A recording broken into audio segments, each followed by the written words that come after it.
I was ready to quit everything. But the moment I walked into my mom's office and saw the words last will and testament on that piece of paper, I knew my life was about to get a whole lot worse. "Alex, I've disinherited you," my mom said, not even looking up. Her voice was cold, like she'd already rehearsed the lines. "Everything goes to your brother now." I thought I'd heard wrong.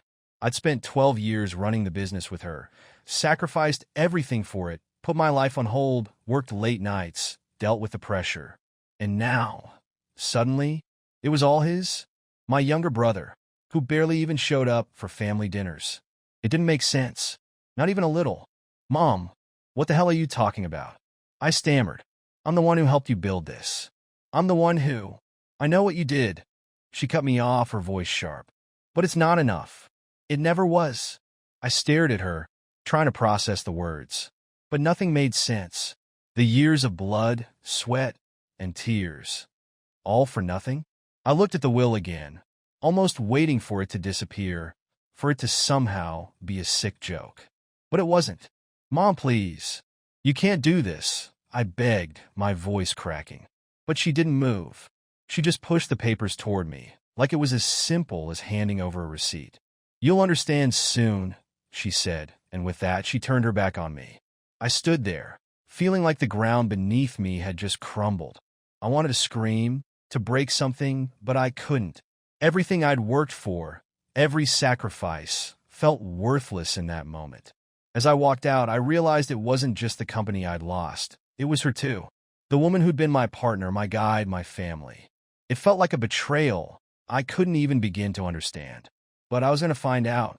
Because whatever this was, whatever secret she was hiding, I was going to uncover it, even if it meant destroying everything else in the process. I didn't know where to start. The first thing I did when I left the house was head to the company. It was the only place I could go where the weight of what had just happened wouldn't completely crush me. I needed to figure this out, to get some kind of explanation. But walking through the door, everything felt different.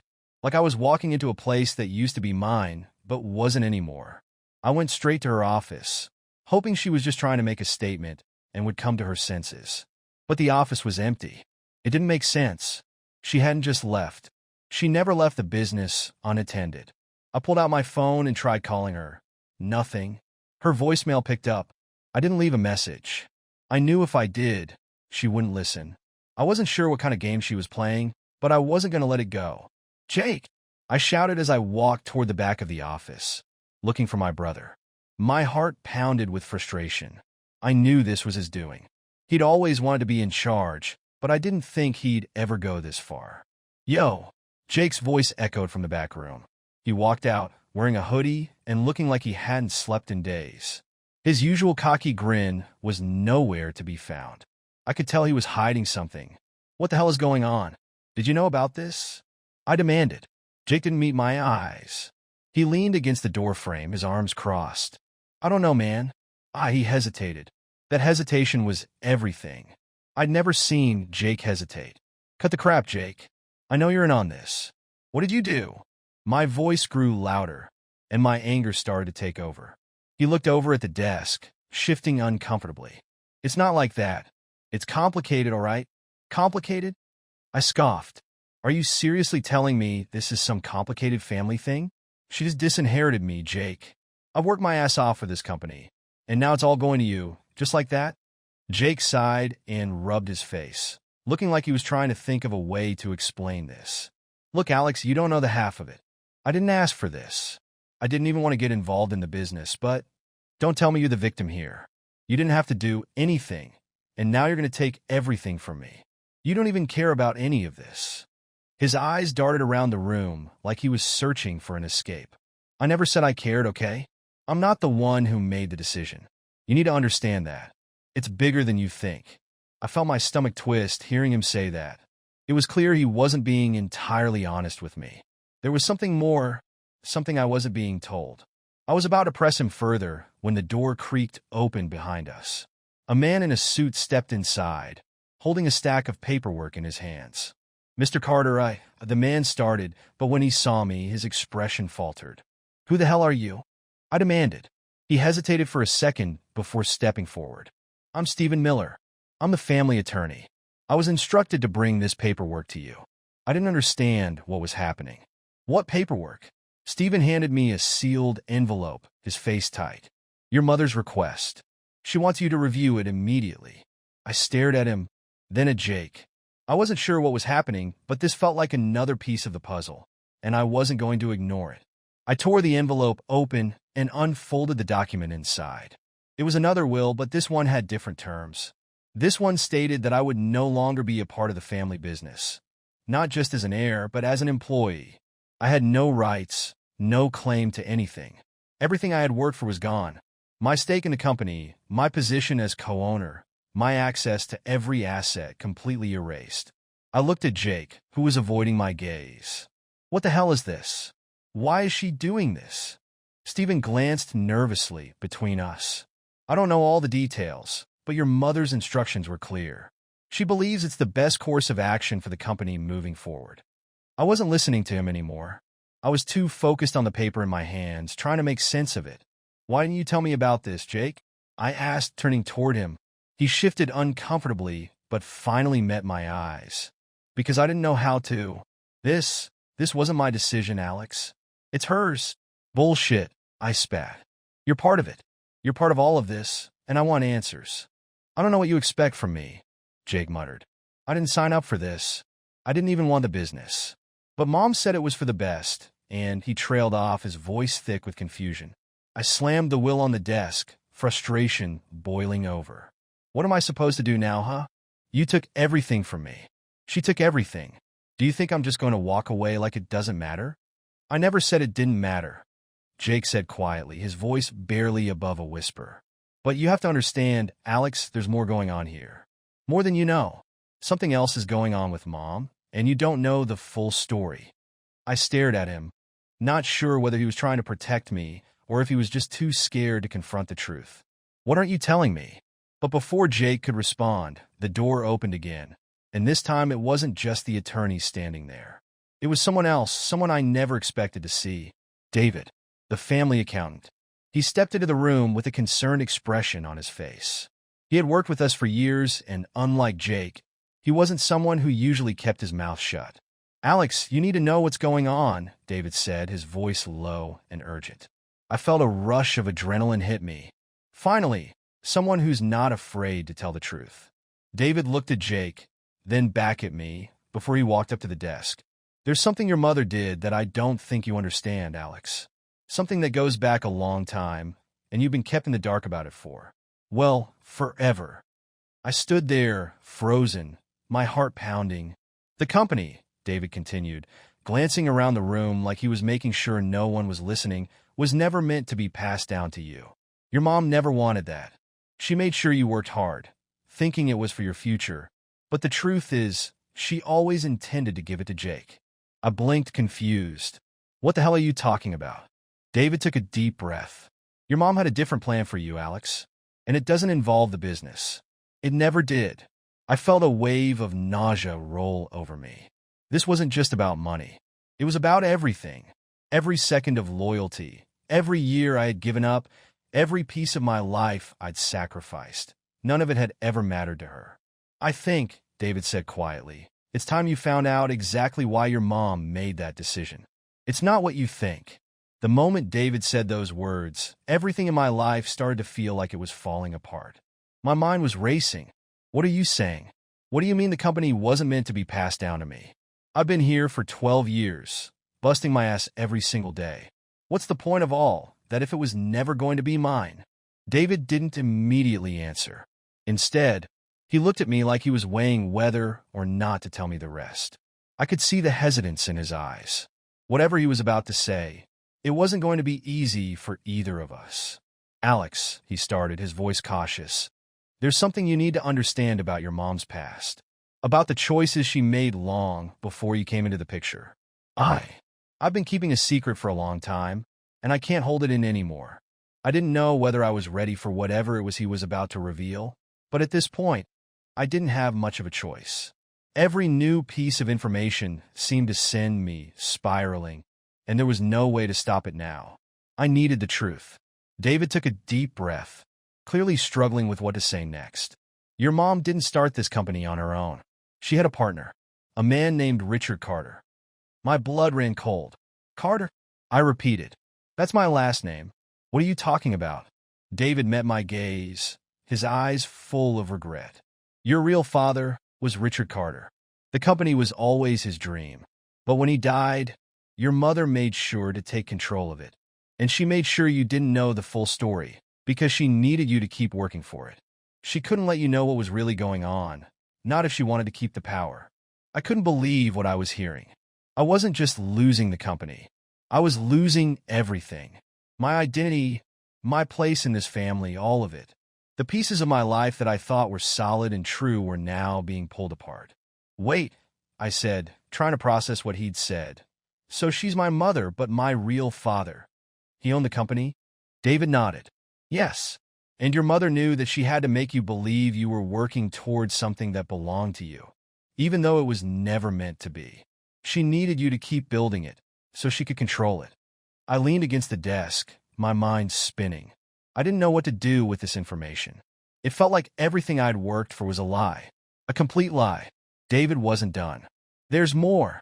When Richard passed away, the company didn't just go to her. It wasn't as simple as that. She had to take over everything, and to do that, she made sure your father's other family didn't have a claim to the business. Other family? I asked, my voice a little shaky. What other family? David hesitated before answering. You're not the only child of Richard Carter. There's another branch of the family, a son, someone you never knew about. Your half-brother. I felt the world tilt on its axis. What? A half-brother? I repeated, incredulous. How is that possible? Why wouldn't she tell me about this? David didn't say anything immediately, but I could see the regret written all over his face. Finally, he spoke again. Your mother knew that if you found out, you'd never feel like you belonged in the business. She kept that secret from you your whole life, and as far as anyone's concerned, you were her only son.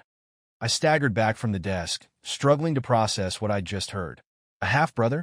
And he was somehow involved with all this? I had no idea where this information left me, but the more I thought about it, the more it didn't sit right. How could my mother do this to me? How could she not tell me? I need to know who he is.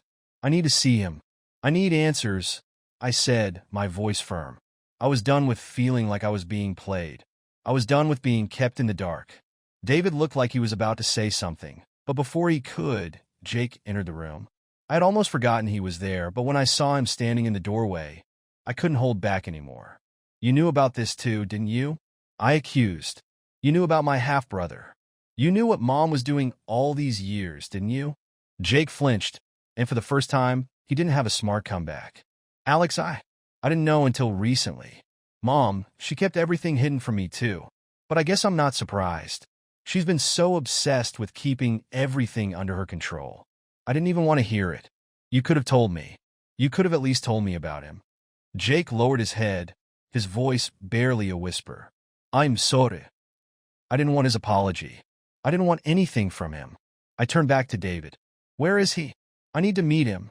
Right now. David hesitated again. You're not going to like this, Alex, but I can't give you that information. Your mother made sure he's been kept away from the business for a reason.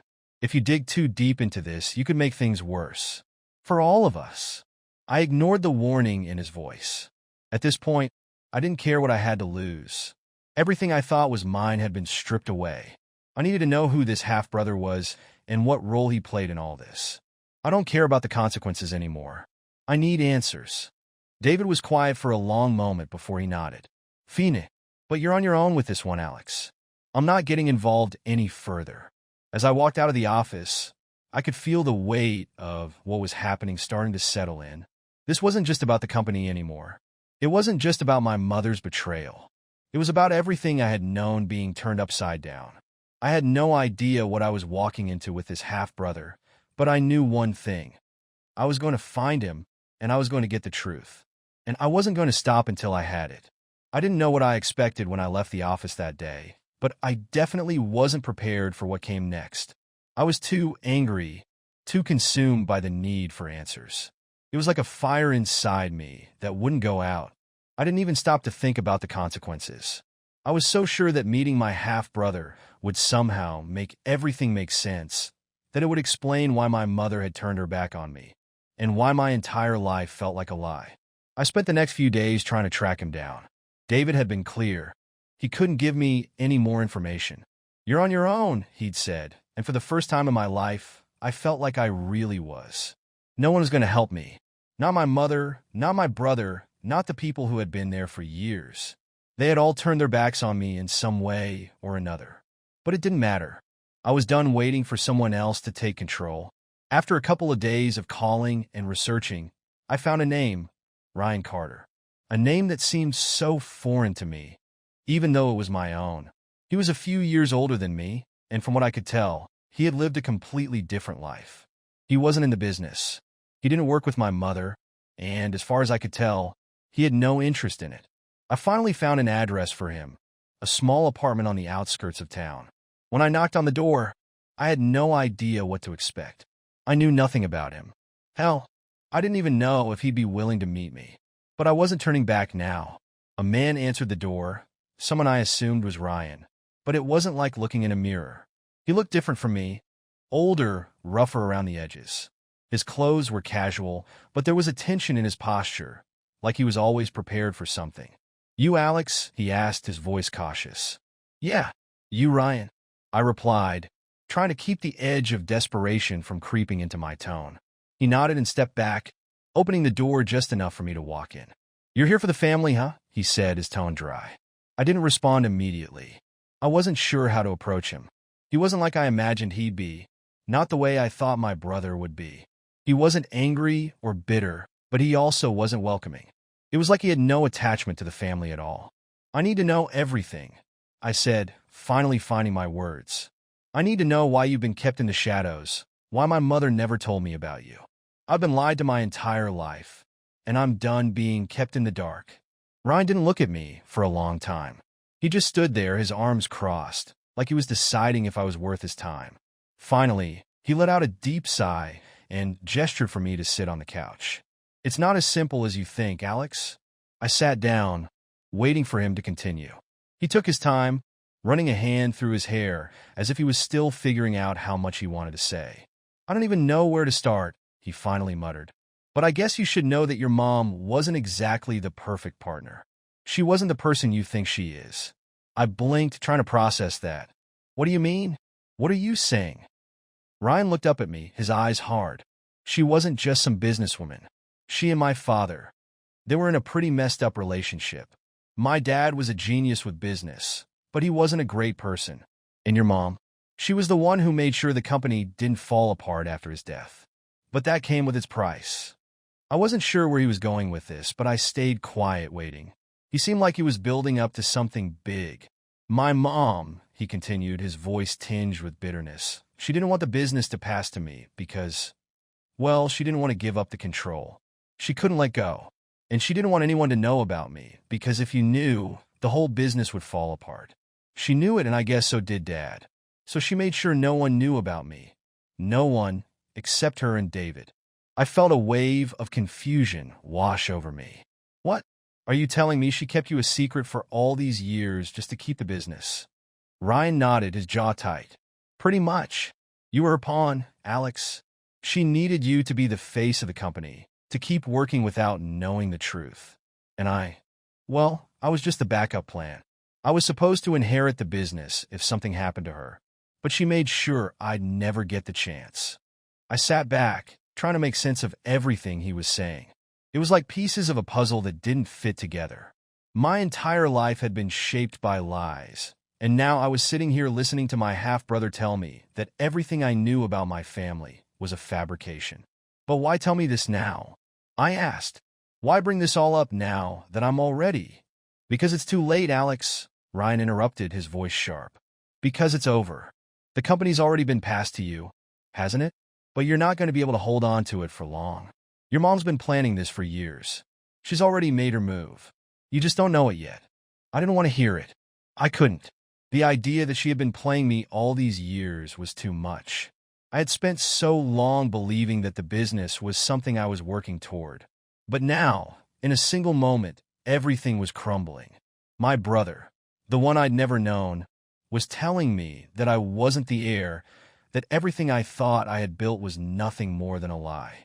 "I don't believe you," I said, standing up. "I don't believe this is over. I'm not just going to give up everything I've worked for." Ryan looked at me, almost pityingly. "You have no choice. She already signed everything over to you. But there's one more thing you need to know."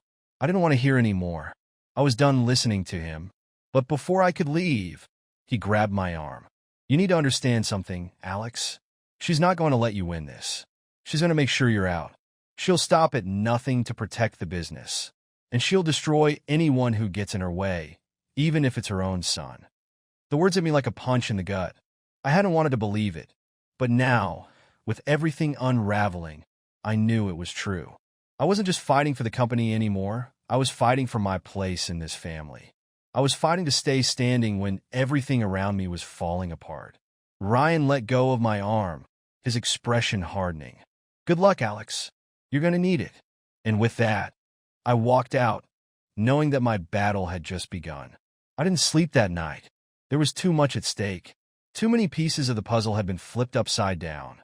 And no matter how hard I tried, I couldn't make sense of any of it. I had been betrayed by my mother, abandoned by my brother, and now faced with the realization that I might be fighting a losing battle. The company wasn't mine. It had never really been mine. Ryan's words echoed in my mind. "She's going to make sure you're out." It was clear now that nothing was what I thought it was. I wasn't just fighting for a company. I was fighting for a future that was never meant to be mine. But I wasn't ready to give up. Not yet. I had to do something. I needed a plan. The first thing I did the next morning was go back to the office. I knew I couldn't do this alone. I needed help. Real help, not the kind of half-hearted support I'd been getting from Jake or David. I needed someone with experience. Someone who understood what was going on and wasn't afraid to take action. Someone who wasn't afraid to go up against my mother. That someone was Sandra, the company's CFO. She had been with the business almost as long as I had, and I trusted her. She wasn't like Jake. She wasn't going to sit by and let everything fall apart. If anyone could help me figure out how to fight back, it was her. I found her in her office, sitting at her desk, her eyes focused on a pile of financial reports. When she looked up and saw me standing in the doorway, she didn't smile. In fact, she looked worried, like she had been expecting me. "You look like you've seen a ghost," she said, her voice low. "You're not here to tell me you're quitting, are you?" "No," I said, shaking my head. "But I need your help. I need you to help me figure out what's really going on.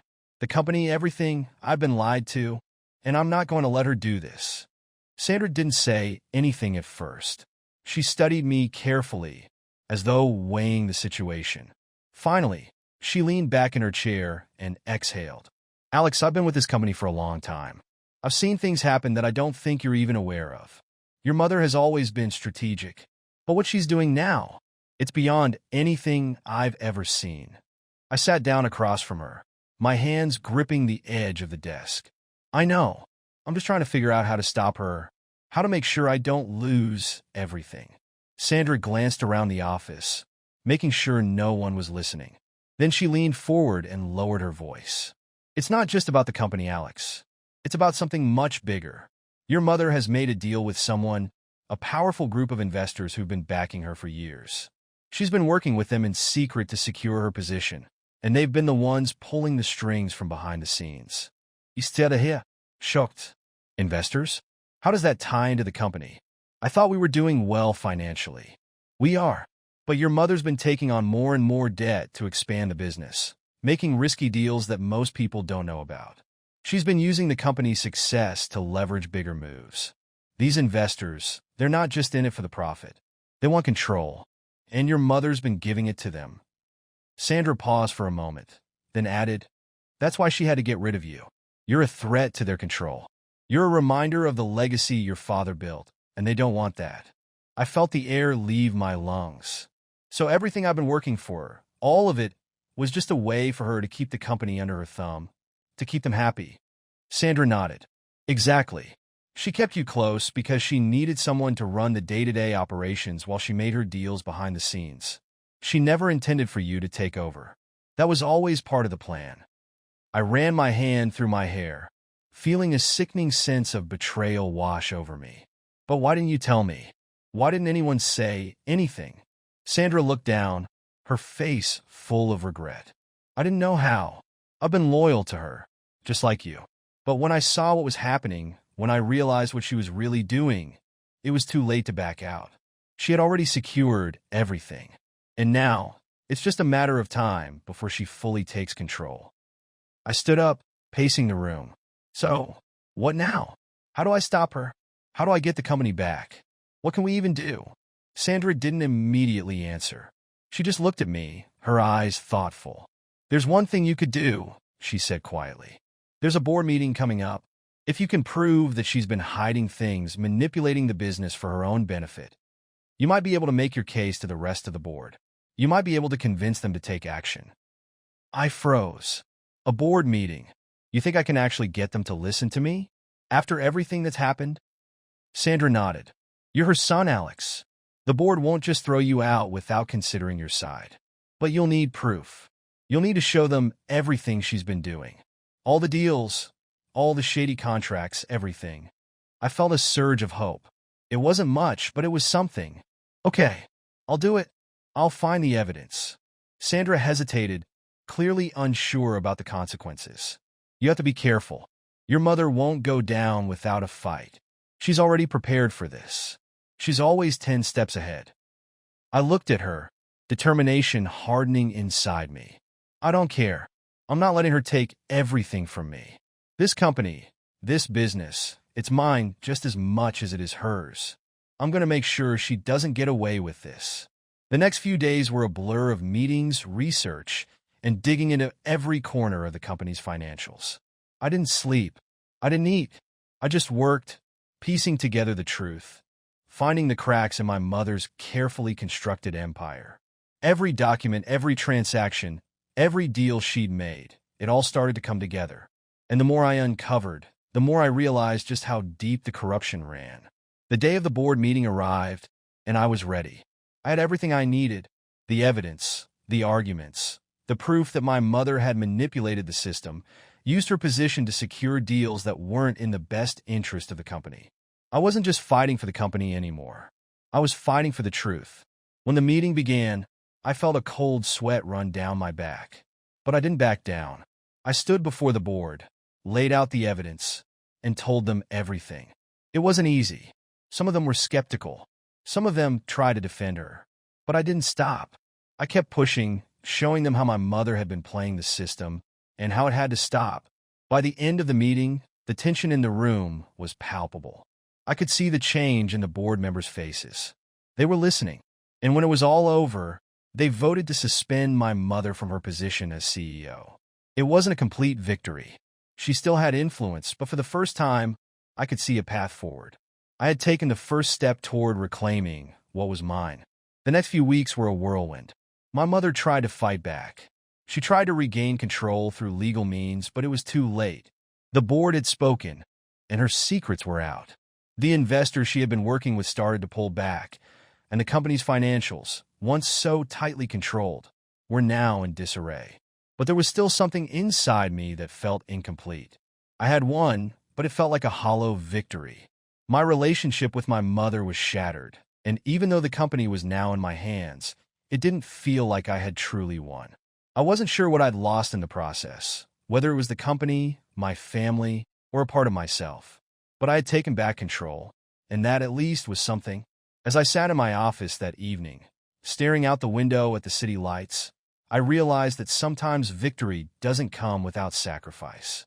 And sometimes you don't get to choose what you lose along the way. The weeks after the board's decision were a blur. The company had been in turmoil. My mother's hold on the business had crumbled, and as much as I hated to admit it, there was something almost liberating about it.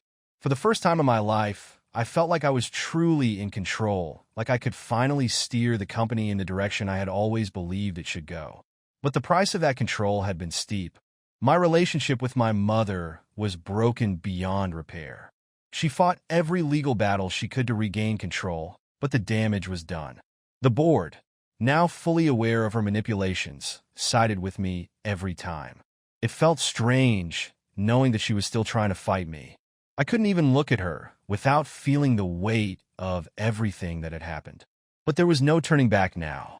The company, once bustling with energy, was now quieter. The staff was nervous, unsure of what was going to happen next. They knew the shift in leadership was coming, and not everyone was thrilled with the changes. I couldn't blame them. I wasn't exactly the leader my mother had been. She'd been a force, sharp and relentless. I wasn't that. I wasn't a born leader like her. But I had something she never did: honesty, integrity, and a deep commitment to making things right.